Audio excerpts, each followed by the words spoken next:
A scuba regulator is a complex piece of equipment designed and engineered to exact specifications. The design phase takes a considerable amount of research and development time. Manufacturers make regulator first stages from brass or titanium. Workers machine each part from a solid rod of metal. Most regulators make extensive use of brass. It is an ideal metal that doesn't oxidize as readily as steel or aluminum and withstands high pressures.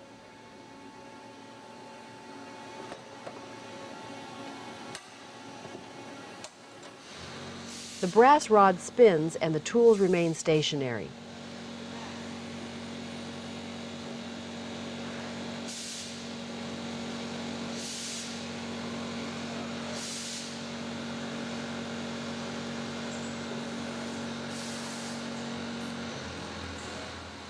Various tools precisely machine the metal into a regulator body.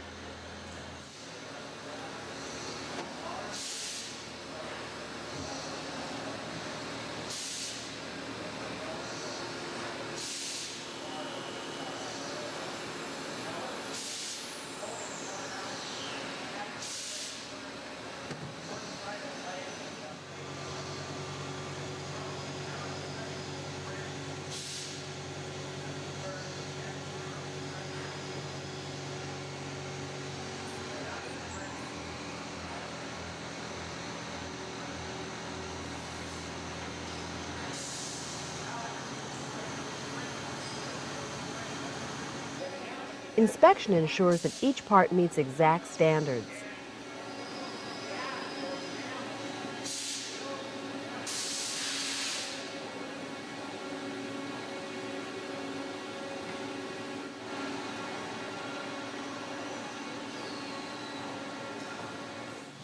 Titanium's greater hardness requires a different machining process, but the result is the same.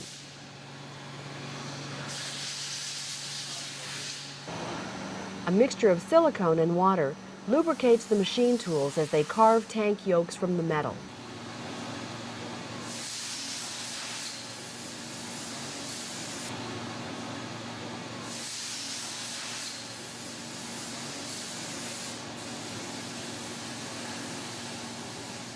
To use brass in a regulator, it must be chrome-plated.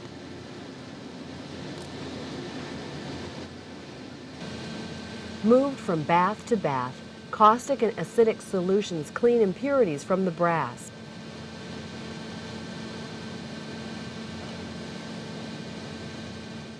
Electrolysis fuses layers of metal to the brass. The first layer is copper. It serves as the primer.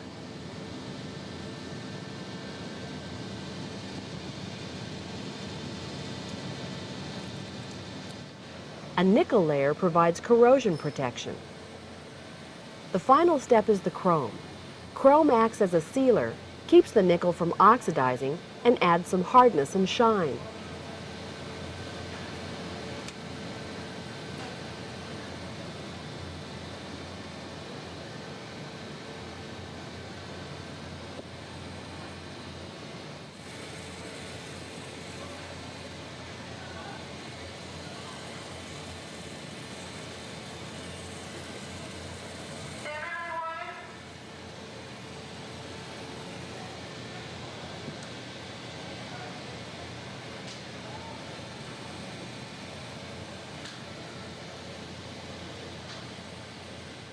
The high-pressure seat is the heart of the first stage. It seals by placing plastic against metal under pressure.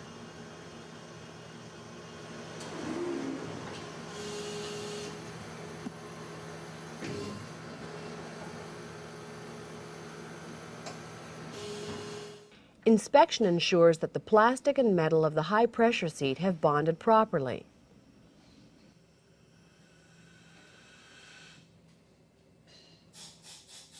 A worker carefully assembles a diaphragm-type first stage. This design prevents water from entering the mechanism with a diaphragm that balances tank pressure to the ambient pressure.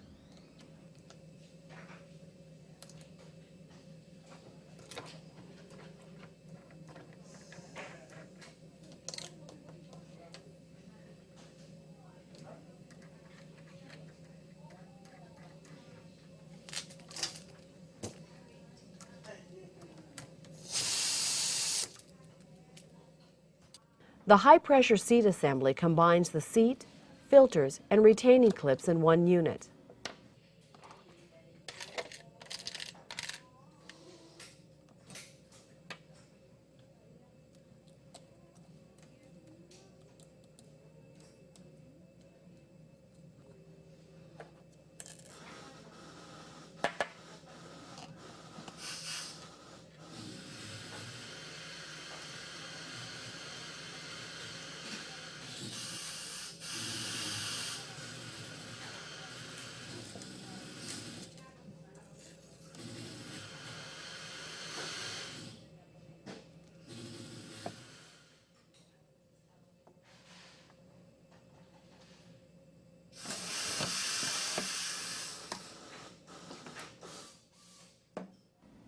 The addition of high and low pressure plugs and the yoke completes the assembly.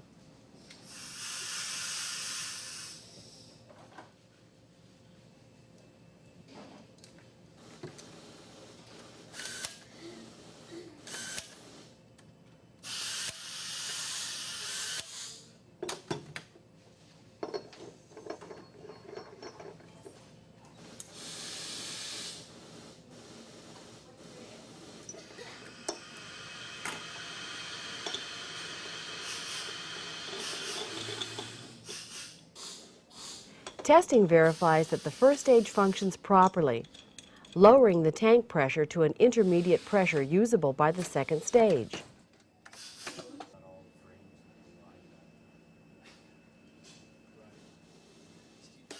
Each regulator's second stage gets a serial number. Manufacturers maintain records on each regulator for several years. Every valve, spring, and O-ring in a second stage regulator must function perfectly for the regulator to deliver air to the diver. The regulator body itself is injection molded. That's why I got him. Sam, which ones are next after I finish doing those?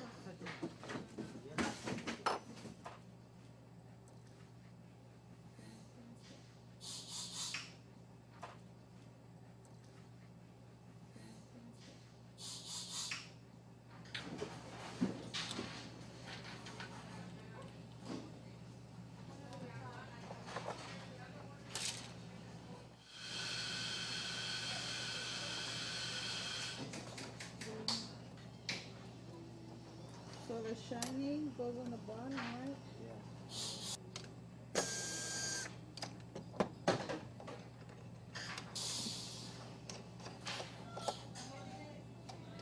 The diaphragm serves as the activator for the regulator's demand valve operation. When the diver inhales, the diaphragm pushes on the operating lever, which opens the valve and releases air for the diver to breathe.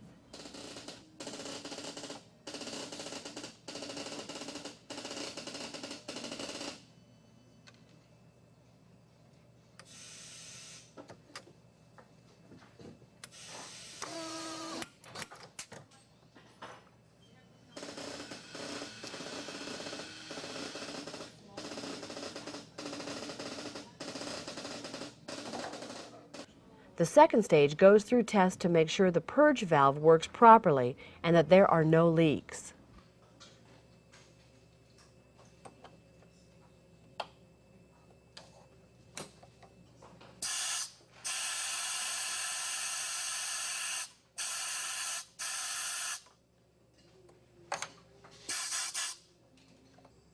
A regulator must pass a final check, ensuring that all the parts work together properly. This check is similar to the process used by repair technicians at dive centers after overhauling a regulator. Lastly, the assembled regulator goes out the door.